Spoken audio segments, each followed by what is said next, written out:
My name is Dr. Anthony Levatino. I'm a practicing obstetrician-gynecologist, and I've performed over 1,200 abortions. Today I'm going to describe a second trimester surgical abortion called dilatation and evacuation, or D&E. A D&E is performed between 13 and 24 weeks of pregnancy. After administering anesthesia, the abortionist uses a weighted speculum, like this one, that opens the vagina widely. Because second trimester babies are so large, this greater access facilitates a late-term abortion. Late-term abortion requires that the cervix be prepared 24 to 48 hours in advance with laminaria.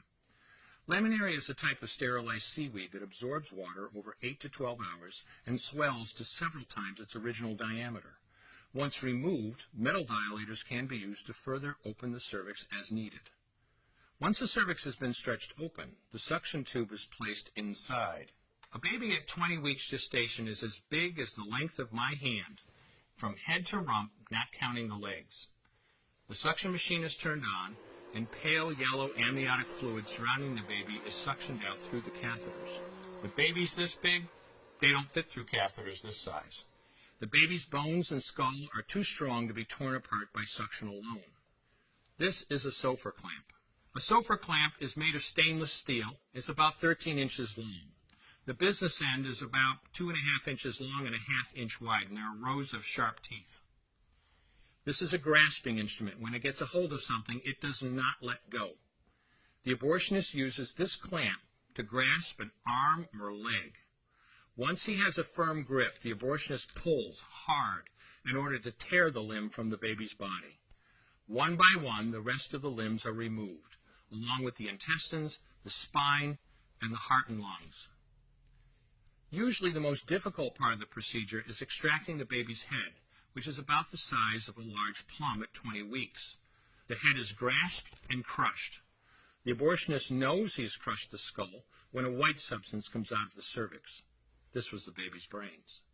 The abortionist then removes skull pieces. He removes the placenta and any leftover parts of the baby with a curette, scraping the lining of the uterus for any remaining tissue. The abortionist then collects the baby parts and reassembles them to make sure that there are 2 arms, 2 legs, and all the pieces. Once all the parts have been accounted for, the abortion is complete. For the woman, this procedure carries a significant risk of major complications, including perforation or laceration of the uterus or cervix, with possible damage to the bowel, bladder, and other maternal organs. Infection and hemorrhage can also occur, which can even lead to death. Future pregnancies are also at greater risk for loss or premature delivery due to abortion-related trauma and injury to the cervix. As I mentioned at the beginning, I'm Dr. Anthony Levatino, and in the early part of my career as an OBGYN, I performed over 1,200 abortions. One day, after completing one of those abortions, I looked at the remains of a preborn child whose life I had ended, and all I could see was someone's son or daughter. I came to realize that killing a baby at any stage of pregnancy for any reason is wrong. I want you to know today, no matter where you're at or what you've done, you can change.